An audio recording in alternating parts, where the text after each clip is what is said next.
बिस्मिल्लाहिर्रहमानिर्रहीम। अस्सलाम वालेकुम स्टूडेंट्स, मैं हूं हसन फरीद, आपका फिजिक्स टीचर। स्टूडेंट्स, आज का हमारा आर्टिकल है जी मैक्सिमम पावर आउटपुट, यानी कि एक बैटरी से अगर मैं मैक्सिमम पावर लेना चाहता हूं, मैं चाहता हूं कि बैटरी मैक्सिमम पावर डिलीवर करे सर्किट को, तो मैं कैसी रेजिस्टेंस लगाऊं, ये हम जानेंगे आज के लेक्चर में। तो आइए स्टूडेंट्स स्टार्ट करते हैं आज का लेक्चर। स्टूडेंट्स, इससे पहले कि हम आज का लेक्चर स्टार्ट करें, मैं कल के लेक्चर का खुलासा सिर्फ 2 मिनट में आपको बताता चलूं, और वो कुछ इस तरह से था। स्टूडेंट्स, जरा इमेजिन करें, मेरे पास एक बैटरी है और वो बैटरी है 10 वोल्ट की। ये जो 10 वोल्ट है, मैं इसको कह सकता हूं ये बैटरी की ईएमएफ है। अगर मैं इस बैटरी के साथ एक रेजिस्टर लगाऊं, तो जब रेजिस्टर में से करंट पास करेगा, तो क्योंकि वो रेजिस्टर 10 वोल्ट की बैटरी से लगा हुआ है, तो मैं यही सोचूंगा कि इस रेजिस्टर को पूरे के पूरे 10 वोल्ट ही मिल रहे होंगे। लेकिन जब मैं वोल्ट मीटर लगाकर इस रेजिस्टर के गिल्ड वोल्ट्स चेक करता हूं, तो मैंने देखा इस रेजिस्टर को 9.5 वोल्ट्स मिल रहे हैं। इसका मतलब 0.5 वोल्ट जो है वो कहीं पर जाया हो रहा है। तो जब हम लोगों ने खोज लगाई इस चीज की, तो हमें पता चला कि वो 0.5 वोल्ट बेसिकली बैटरी के अंदर ही यूज हो जाता है, क्योंकि बैटरी की अपने अंदर भी कुछ ना कुछ रेजिस्टेंस होती है, जिसे हम इंटरनल रेजिस्टेंस कहते हैं। इसका मतलब बैटरी हालांकि पोटेंशियल देने वाली चीज है, लेकिन ये पोटेंशियल देने के साथ उसी पोटेंशियल में से कुछ पोटेंशियल खुद यूज कर लेता है। तो रेजिस्टर को जो पोटेंशियल मिलता है वो कम पोटेंशियल होता है। और हम ये अंदाजा लगा सकते हैं इस बात से कि बैटरी खुद भी पोटेंशियल यूज कर रही है। अगर हम बैटरी को हाथ लगाएं, तो हम देखते हैं बैटरी जब भी करंट देती है तो गर्म हो जाती है। गर्म होने के लिए तो इसका मतलब हीट यूज हुई है, तो वो एनर्जी कहां से यूज हुई है? इसका मतलब बैटरी अपनी ही एनर्जी कुछ यूटिलाइज कर रही है। तो स्टूडेंट्स, ये था हमारा लास्ट टाइम का आर्टिकल। एक और इंपॉर्टेंट बात वो ये थी कि अगर मैं इसके साथ एक छोटा रेजिस्टर लगा दूं बड़े रेजिस्टर की जगह, तो आपको पता है जब छोटी रेजिस्टेंस हो तो करंट ज्यादा गुजरता है। इस सूरत में अब करंट ज्यादा गुजर रहा है। अब मैं जब इसके गिर पोटेंशियल देखता हूं, तो मैंने देखा कि अब तो पोटेंशियल 8 वोल्ट है, यानी पोटेंशियल पहले से भी कम हो गया। यानी दूसरी बात हमने क्या सीखी लास्ट लेक्चर में, कि जब आप ज्यादा करंट लेते हैं बैटरी से, तो बैटरी फिर आपको ज्यादा पोटेंशियल नहीं दे पाती, क्योंकि उसकी बैटरी के अंदर ज्यादा लॉस होना शुरू हो जाता है। इस केस में क्योंकि वहां पर 8 वोल्ट मिल रहे हैं, तो बैटरी के अंदर इसका मतलब 2 वोल्ट वेस्ट हो रहे हैं, यूज हो रहे हैं वहीं पर, और बैटरी ज्यादा गर्म होगी, आप देखिएगा। तो इसका मतलब जितना आप बैटरी से करंट लेंगे, बैटरी उतना गर्म हो जाएगी, उतने पोटेंशियल अंदर लॉस हो जाएंगे उसके, और बाहर जो हमारे पास टर्मिनल्स पर पोटेंशियल आएगा, जो लोड के लिए पोटेंशियल बचेगा, वो कम होगा। ये था स्टूडेंट्स लास्ट टाइम का लेक्चर। आज जो हमारे पास लेक्चर है वो क्या है? वो है मैक्सिमम पावर आउटपुट। पहले तो मैं मैक्सिमम को छोड़ देता हूं, पहले तो मैं आपको बताता हूं पावर क्या है। देखिए, पावर क्या होता है? जब कोई चीज 1 सेकेंड में जितनी एनर्जी दे, इसे हम बोलते हैं पावर। तो आप देख रहे हैं बैटरी क्या है? It is a source of energy. ये एनर्जी दे रही है सर्किट को, तो 1 सेकेंड में ये जितनी एनर्जी देगी, इसे हम बोलेंगे power delivered by the battery. तो एक तो हो गई पावर डिलीवर्ड। अच्छा, अब आप देखें दूसरी तरफ जो रेजिस्टर है, आपको मालूम है जब उसको करंट मिलता है बैटरी से, तो वो गर्म हो जाता है। तो गर्म हो रहा है, तो यहां पर पावर डिसिपेट हो रही है। तो मैं कहूंगा पावर डिसिपेशन क्या है? This is energy dissipated as heat in resistor in 1 second. तो इसका मतलब हमारे पास 2 किस्म की पावर्स हैं स्टूडेंट्स। एक वो पावर है जो बैटरी दे रही है, इट इज पावर डिलीवर्ड, और एक वो पावर है जो रेजिस्टर यूज कर रहा है, डेफिनेटली वो बैटरी वाली पावर ही यूज कर रहा है, इसे हम बोलते हैं पावर डिसिपेशन। तो ये दोनों पावर का आपको पता होना चाहिए। स्टूडेंट्स, आज का आर्टिकल क्या है? मैं जानना चाहता हूं पावर मैक्सिमम कब होगी। पावर मैक्सिमम कब होगी, यानी कि मेरे पास अगर बैटरी है, तो बैटरी कब मैक्सिमम पावर मुझे देगी? मैं बैटरी के साथ क्या लगाऊं? छोटी रेजिस्टेंस लगाऊं या बड़ी रेजिस्टेंस लगाऊं? स्टूडेंट्स, जब मैं ये क्वेश्चन बच्चों से पूछता हूं, तो बच्चे इसके 2 किस्म के आंसर देते हैं। आइए पहले तो हम इस आर्टिकल की वजह जानेंगे, फिर हमें यह जब वजह समझ में आ जाएगी, तो फिर हम इसका सोल्यूशन भी बड़ी आसानी से फाइंड आउट कर लेंगे। देखिए स्टूडेंट्स, सबसे पहले तो आप देखिए, पावर का फॉर्मूला जानते हैं बच्चे। पावर क्या है? वोल्टेज और करंट का जो प्रोडक्ट है इसे हम पावर कहते हैं। कि अगर आपने देखना हो कि रेजिस्टर को कितनी पावर मिल रही है, उसका आसान तरीका है आप देखें कि रेजिस्टर को कितनी वोल्टेज मिल रही है और रेजिस्टर में से कितना करंट पास कर रहा है और उसको मल्टीप्लाई कर दें, यही आपके पास पावर आ जाएगी। अब जरा सोचें, मैं बच्चों से पूछता हूं कि देखो आप चाहते हो पावर को मैक्सिमम करना, तो कैसे करोगे? कैसा लोड लगाऊं, कैसा रेजिस्टर लगाऊं बैटरी के साथ? कुछ बच्चे कहते हैं इस मामले में कि हमें बैटरी के साथ स्मॉल रेजिस्टेंस लगानी चाहिए। अच्छा, ये बच्चे ऐसा क्यों कहते हैं? क्योंकि हम जानते हैं कि जब हम एक बैटरी के साथ छोटा रेजिस्टर लगाते हैं तो छोटा रेजिस्टर करंट को इतना अपोज नहीं करता, तो बैटरी में से बहुत करंट जो है मूव करेगा, फ्लो करेगा सर्किट के अंदर, तो सर्किट को ज्यादा करंट मिलता है क्योंकि बैटरी ज्यादा करंट दे पाती है। तो क्या सीखा कि रेजिस्टेंस अगर हम कम कर दें तो हम करंट को ज्यादा कर देते हैं।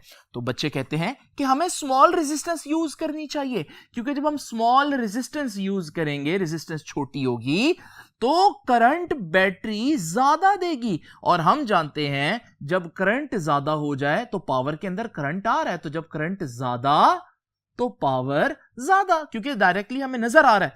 तो वो कहते हैं कि स्मॉल रेजिस्टेंस लगानी चाहिए। दोबारा देख लीजिए, स्मॉल रेजिस्टेंस क्यों लगानी चाहिए? क्योंकि अगर हम छोटी रेजिस्टेंस लगाएंगे तो रेजिस्टेंस कम होगी, रेजिस्टेंस कम होगी तो बैटरी ज्यादा करंट देगी, और जब बैटरी ज्यादा करंट देगी तो पावर ज्यादा होगी, क्योंकि ये फार्मूला कह रहा है कि करंट ज्यादा तो पावर ज्यादा।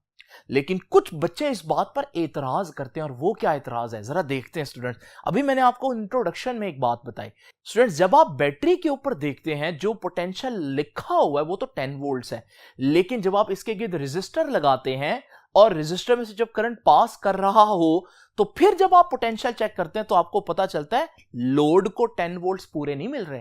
हालांकि बैटरी के पास 10 वोल्ट्स देने की अहलियत है, लेकिन लोड को तो 9.5 वोल्ट्स मिल रहे हैं। वो 0.5 वोल्ट कहां गए? वो बैटरी के अंदर वेस्ट हो गए। बिल्कुल इसी तरह से मैंने अगली बात यह बताई कि जितना हम करंट ज्यादा लेते हैं बैटरी से, तो जब बैटरी से करंट ज्यादा लेंगे तो हमारे पास और कम पोटेंशियल लोड को मिलेगा, क्योंकि बैटरी के अंदर पोटेंशियल ज्यादा लॉस होना शुरू हो जाएगा। तो बच्चे कहते हैं कि सर अगर हम रेजिस्टेंस छोटी कर दें, भले हम रेजिस्टेंस छोटी करने से करंट ज्यादा कर रहे हैं, लेकिन जब आप करंट ज्यादा कर रहे हैं तो बैटरी के अंदर लॉस भी तो ज्यादा होगा, और जब बैटरी के अंदर लॉस ज्यादा होगा तो आपकी बैटरी लोड को उतना पोटेंशियल अब नहीं दे पाएगी। यानी कि करंट बढ़ा तो सही, लेकिन साथ आप ये देखें पोटेंशियल भी तो कम हो गया, और पोटेंशियल कम होने से पावर जो है वो कम होती है। तो इसका मतलब जो बच्चे ये पॉइंट रेज कर रहे हैं कि रेजिस्टेंस कम होने से करंट बढ़ जाता है, और करंट बढ़ने से पावर भले बढ़ती है, लेकिन करंट बढ़ने से जो पोटेंशियल मिलना है वो भी तो कम हो जाता है, क्योंकि बैटरी गर्म होना शुरू हो जाती है जब आप ज्यादा करंट लें उससे। ये बड़ा वैलिड पॉइंट है। आइए उन बच्चों से पूछते हैं कि वो फिर क्या कहते हैं, पावर कैसे ज्यादा करनी है। उन बच्चों से अगर हम पूछते हैं तो वो कहेंगे कि यार हमें छोटी रेजिस्टेंस नहीं यूज करनी चाहिए। ये बच्चे तो कहते हैं ना स्मॉल रेजिस्टेंस, ये बच्चे कहेंगे कि हमें high resistance, large resistance use करनी चाहिए।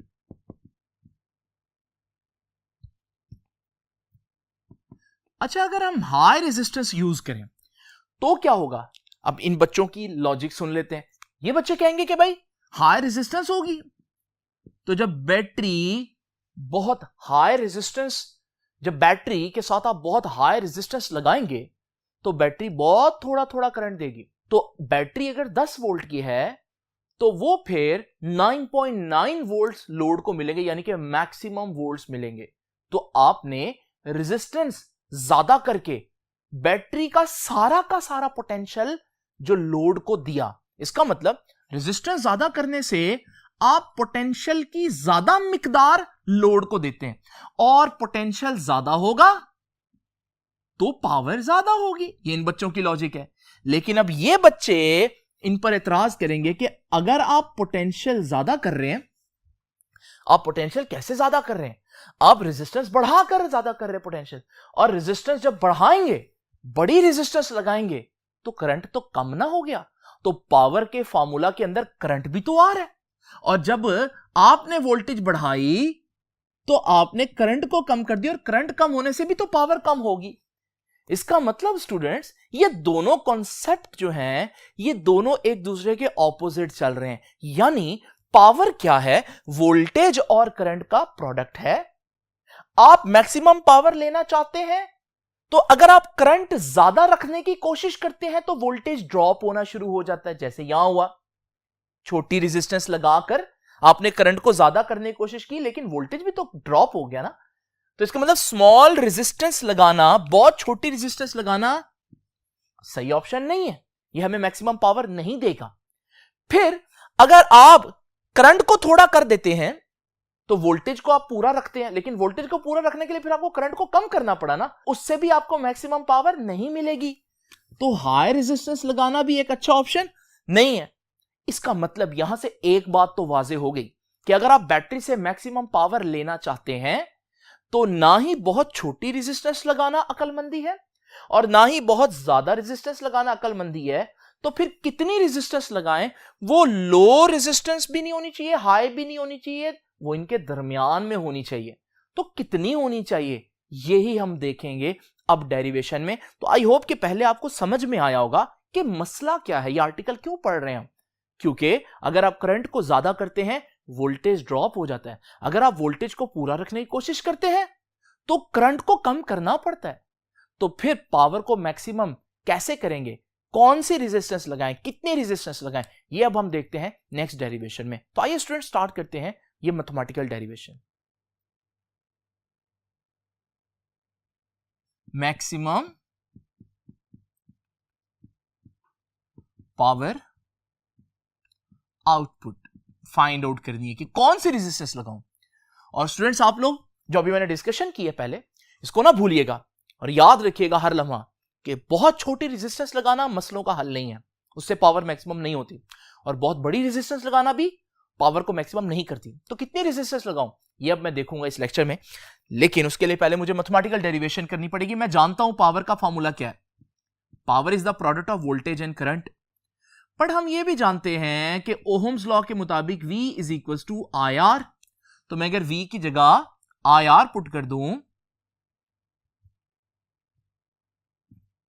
तो ये बन जाएगा V की जगह I R into this I, तो ये बन जाएगा पावर का फॉर्मूला आई स्क्वायर आर।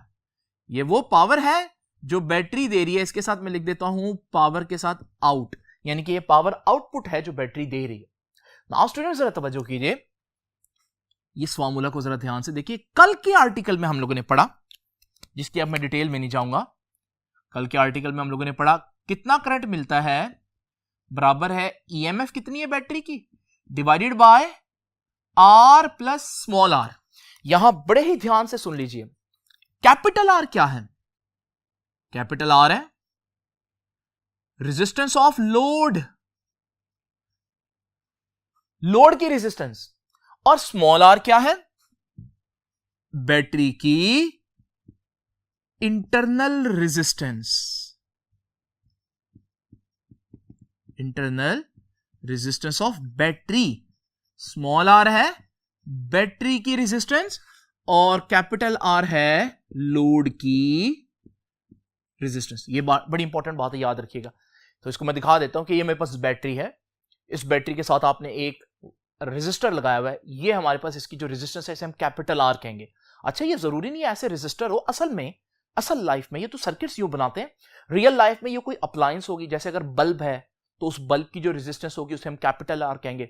तो जो भी लोड लगा हुआ, जो भी अप्लायंस लगी है, उसकी रेजिस्टेंस जो सर्किट के बाहर लगी हुई है उसकी रेजिस्टेंस है वो कैपिटल आर है। अच्छा, ये जो बैटरी है, इस बैटरी के अंदर आप जानते हैं इलेक्ट्रोलाइट होगा, उस इलेक्ट्रोलाइट की जो रेजिस्टेंस होगी इसे हम स्मॉल आर, इसे internal resistance of the battery कहेंगे। ये दोनों चीजें जरा ध्यान से देख लीजिए स्टूडेंट्स।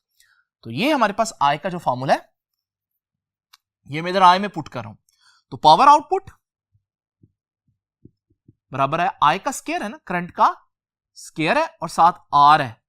ठीक है जी, करंट का स्क्वायर है साथ आर है। करंट की जगह मैंने खाली जगह छोड़ दी क्योंकि मैं करंट की ये वाली वैल्यू पुट करने लगा हूं। करंट की वैल्यू क्या है? E over R plus R. तो ये हमारे पास पावर आउटपुट का फॉर्मूला बना। नाउ स्टूडेंट्स इस ब्रैकेट को खोलते हैं, देखिए आप स्क्वायर है इसके ऊपर, तो ई का स्क्वायर एज इट इज आ जाएगा, नीचे आ जाएगा आर प्लस आर का होल स्क्वायर और साथ ये आर आ जाएगा। इस आर को मैं इसके साथ ही लिख देता हूं ऊपर, एक ही बात है, तो ये आ जाएगा जी कैपिटल आर।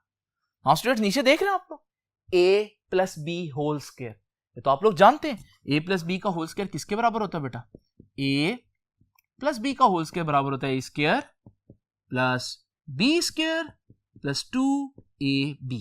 तो जरा देखिए इसकी जगह मैं ऐसे लिख देता हूं कि ये याद रखिएगा a प्लस बी का होल स्क्वायर है। नाउ स्टूडेंट जरा तवज्जो कीजिए,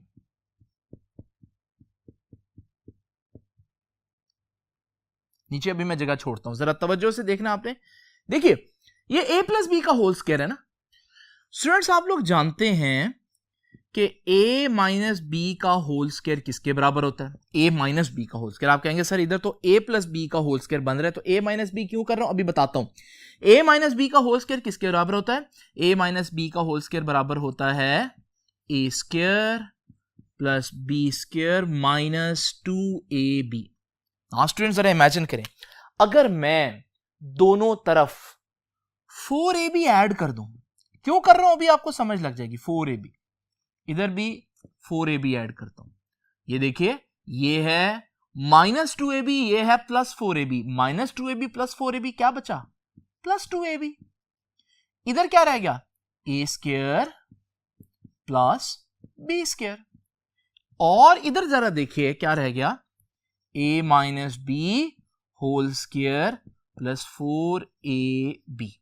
नाउ स्टूडेंट जरा देखिए कुछ जहन में आ रहा है आपके, ये क्या है, a square plus B square plus 2ab, ये तो मैंने ऊपर लिखा है a square plus B square plus 2ab क्या होता है, a प्लस बी का होल स्क्वायर। तो a प्लस बी का होल स्क्वायर किसके बराबर आया, a माइनस बी के whole square plus 4ab। Students आसान अल्फाज में मैं अगर कहूं तो मैं ये कह सकता हूं, ये इक्वेशन क्या बता रही है, ये इक्वेशन बता रही है अगर आपके पास कहीं पर a प्लस बी का होल स्क्वायर हो तो आप उसको लिख सकते हो a माइनस बी का होल स्क्वायर, लेकिन उसके लिए 4ab ऐड करना पड़ेगा। तो देखिए ये मेरे पास a प्लस बी का होल स्क्वायर है, यानी r प्लस r का होल स्क्वायर। मैं इसको लिखना चाहता हूं a माइनस बी, यानी कि r माइनस r का होल स्क्वायर, तो मैं लिख सकता हूं, लेकिन उसके लिए मुझे 4ab यानी जो पहली टर्म है और दूसरी टर्म है r इंटू r वो ऐड करना पड़ेगा। तो ये मैंने जैसे यहां पर बताया कि प्लस वाले फार्मूले को माइनस लिख सकते हैं लेकिन 4ab ऐड करना पड़ेगा, तो यहां पर प्लस वाले फार्मूले को माइनस लिख सकते हैं लेकिन 4ab ऐड करना पड़ेगा। बस ये इतनी सी बात है। वैसे ये बात डायरेक्ट भी बताई जा सकती है लेकिन कुछ बच्चों को नहीं मालूम होगी, ये 10th में पढ़ी है आप लोगों ने, इसलिए मैंने रिवाइज कर दिया।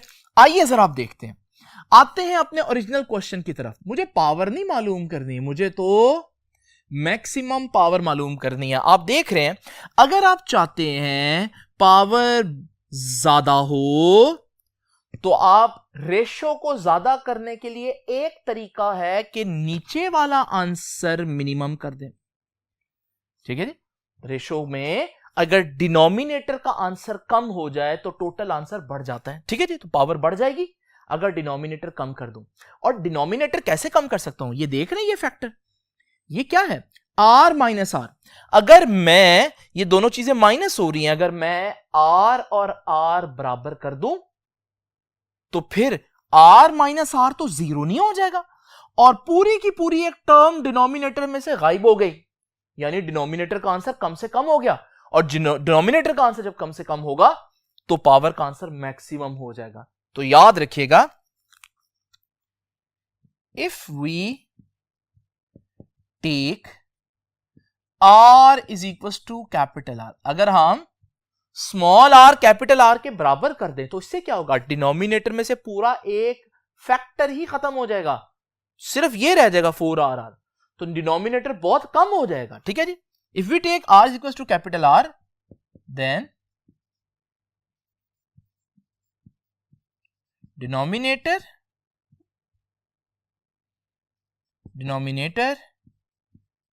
हैज लीस्ट वैल्यू, तो डिनोमिनेटर का आंसर बहुत कम हो जाएगा, हेंस, और जब डिनोमिनेटर कम होगा hence power will be maximum, तो पावर मैक्सिमम हो जाएगी स्टूडेंट्स। तो पावर को मैक्सिमम करने के लिए डिनोमिनेटर को कम से कम करना पड़ेगा। डिनोमिनेटर को कम से कम करने के लिए आर को आर के बराबर, यानी कैपिटल आर को स्मॉल आर के बराबर रखना पड़ेगा।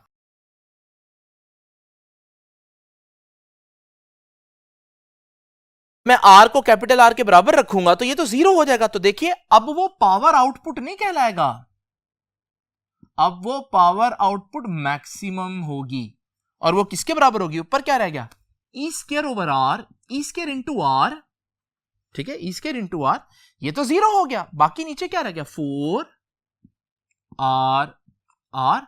स्टूडेंट्स आप लोग देख रहे हैं कि हमारे पास कैपिटल आर से कैंसिल, तो पावर मैक्सिमम पावर आउटपुट का आंसर क्या आया? ऊपर ई स्क्वायर, नीचे 4 आर।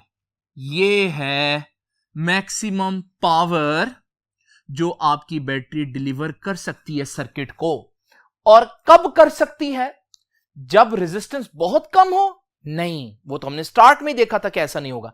जब रेजिस्टेंस बहुत ज्यादा हो? नहीं, बल्कि एक स्पेशल केस है जब resistance of the battery small R is equal to external resistance, यानी कि लोड रेजिस्टेंस। तो मैं लिख सकता हूं ये conclusion,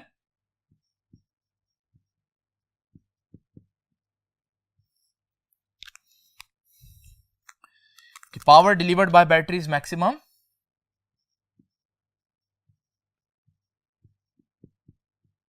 power delivered by battery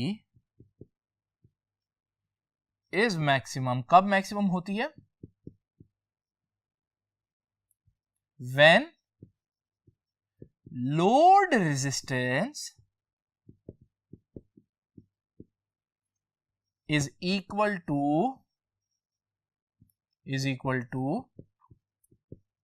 internal resistance of battery, यानी कि आसान अल्फाज में capital R is equal to small are.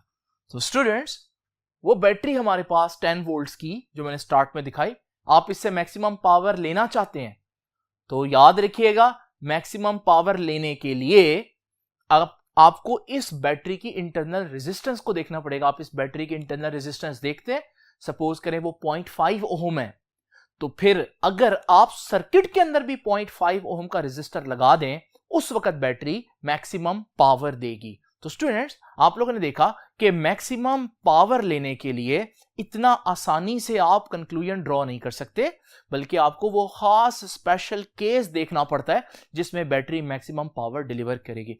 Students ये था हमारा आज का आर्टिकल। आई होप कि आर्टिकल आपको समझ में आया होगा। आपसे इंशाल्लाह मुलाकात होगी अब नेक्स्ट आर्टिकल में। तब तक के लिए अल्लाह हाफिज।